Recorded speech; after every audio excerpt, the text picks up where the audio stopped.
Grammar skills के साथ। So are you ready guys to learn some new and special grammar tricks? Yes और no? क्या सभी तैयार हैं? शुरू करें। So the very first one है, सबसे पहली ग्रामर स्किल हमसे क्या कहना चाहती है, फटाफट देखेंगे और टैकल आउट करेंगे। जैसे ग्रामर स्किल्स कर लेंगे तुरंत हम आज के न्यूज आर्टिकल पे चलेंगे। बिल्कुल Arjun, Rahul, Payal, very good morning. बिल्कुल Prince, Madhumita, very good morning to all of you. शुरुआत करते हैं। सबसे पहले जो ग्रामर स्किल है वो हमारे सामने है। When comparison is made by means of a comparative, the thing compared should be excluded from the class of thing which is it is compared by using other or some such words। देखो practical सी बात ये है कि एक बंदे का comparison अगर हम क्लास के किसी अदर बंदे से कर रहे हैं, ठीक है, एक बंदे का कंपैरिजन अगर हम क्लास के किसी अदर बंदे से कर रहे हैं, तो अब उसे अलग करने के लिए, एक्सक्लूड करने के लिए, भाई क्लास का मेंबर तो वो बंदा भी है जिसकी बात हो रही है, और अदर बंदे से जब हम कंपेयर कर रहे हैं, in that the particular case we need to use what, other. समझ गए ना मैं क्या कह रहा हूं? जैसे this boy is better than any other boy of the class. समझ गए ना मेरी बात में क्या कह रहा हूं? तो बेटर का यूज जब मैंने किया तो अदर जब लगाया तभी कंपैरेटिव हो सकता है।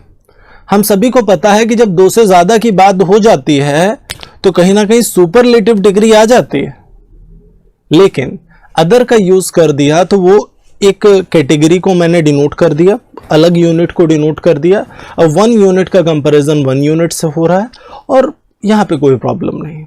तो आपको दिमाग में रखना है कि सेम कैटेगरी के लोगों का जब कंपैरिजन चल रहा है तो उस कैटेगरी से जिससे भी कंपेयर कर रहे हैं उसको एक्सक्लूड करना पड़ेगा, अलग करना पड़ेगा, और अलग करने के लिए उसके पहले क्या लगाना पड़ेगा, अदर का यूज करना पड़ेगा।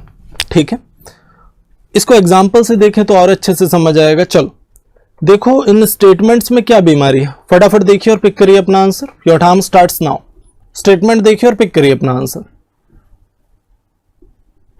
Okay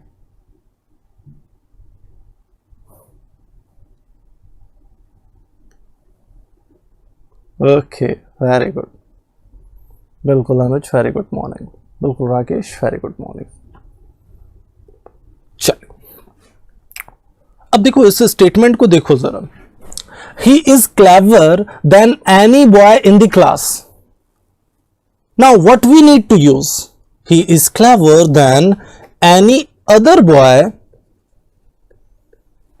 in the class. He is clever than any other boy in the class. This would be the correct structure. Yes or no?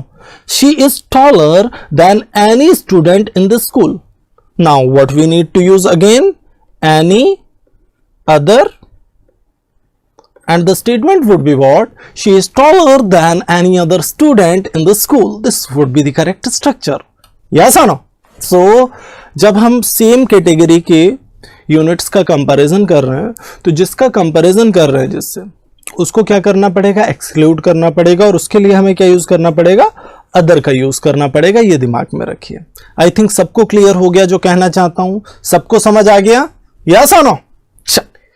Next one, next point क्या कहना चाहता है, when comparison is made by means of a superlative, the thing compared should exclude the class of things with which it is compared। जब भी हम superlative degree का use करते हैं तो हमें थिंग्स को एक्सक्लूड करने की जरूरत नहीं पड़ती, वो ऑलरेडी एक्सक्लूड हो जाती है।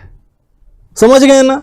जैसे अगर मैंने बोला he is the best boy और she is the best girl of all the girls in the class, of all the students in the class, कुछ भी लगा सकते हैं, of all the boys in the class, कुछ भी लगा सकते हैं। आई थिंक समझ में आ रहा है सभी को मैं क्या कह रहा हूं? तो जब सुपरलेटिव डिग्री का यूज करते हैं उस केस में अदर की जरूरत ही नहीं होती। एक चीज और याद रखना, अगर सुपरलेटिव डिग्री का यूज हुआ है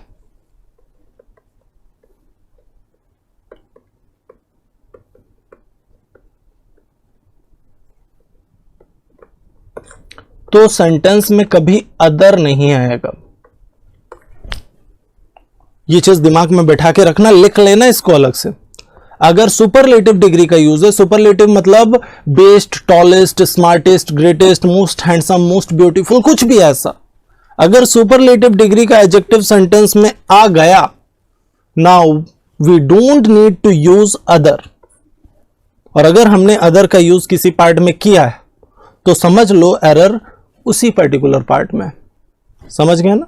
तो सुपरलेटिव डिग्री के केस में आपको कभी भी अदर का यूज नहीं करना। ये चीज दिमाग में बिठा के रखो, ठीक है? चल, तो अब यहां से अगर हम देखें, स्टेटमेंट है आपके सामने, फटाफट देखिए क्या बीमारी है इसमें, फटाफट देखिए और पिक करिए अपना answer. Your time starts now. बिल्कुल हलवा सा स्टेटमेंट है, स्पीड में देखो और पिक करो अपना आंसर। वेरी गुड, बिल्कुल सुधांशु, बिल्कुल Dauri ji, Rahul, very good morning to all of you. अब देखो दोनों ही स्टेटमेंट्स को अगर हम देखें तो दोनों में सुपरलेटिव डिग्री का यूज हुआ है। फर्स्ट स्टेटमेंट में स्ट्रॉन्गेस्ट का यूज हुआ है, सेकंड स्टेटमेंट में वाइजेस्ट का यूज हुआ है। So one thing you should keep in your mind, जब हम strongest, wisest, biggest, most handsome, most beautiful, मतलब इस तरह की सुपरलेटिव डिग्रीज का जब हम यूज कर देते हैं तो आगे के क्लॉज में हमें कभी भी अदर का यूज नहीं करना। अभी मैंने बोला, तो सिंपल सी चीज है, यहां पे अदर को हमें हटाना पड़ेगा और हमारा स्टेटमेंट क्या जाएगा? He is the strongest of all man, Sheela is the wisest of all girls. कुछ ऐसा स्टेटमेंट जाएगा। वैसे अदर लगा के भी पढ़ने में तो अच्छा लग रहा है कि नहीं? लग रहा है नहीं लग रहा है? लेकिन गलत, ठीक है? तो सुपरलेटिव डिग्री का यूज हो जाए। Now one thing you should keep in your mind, we can't use other in that the particular case. जब भी हम सुपरलेटिव डिग्री का यूज करेंगे उस केस में हम कभी भी अदर का यूज नहीं करेंगे। भावनाएं समझ आ गई, अच्छे से क्लियर हो गया, हलवा सा पॉइंट था, खा लिया सभी ने, very good. Subscribe now and press the bell icon.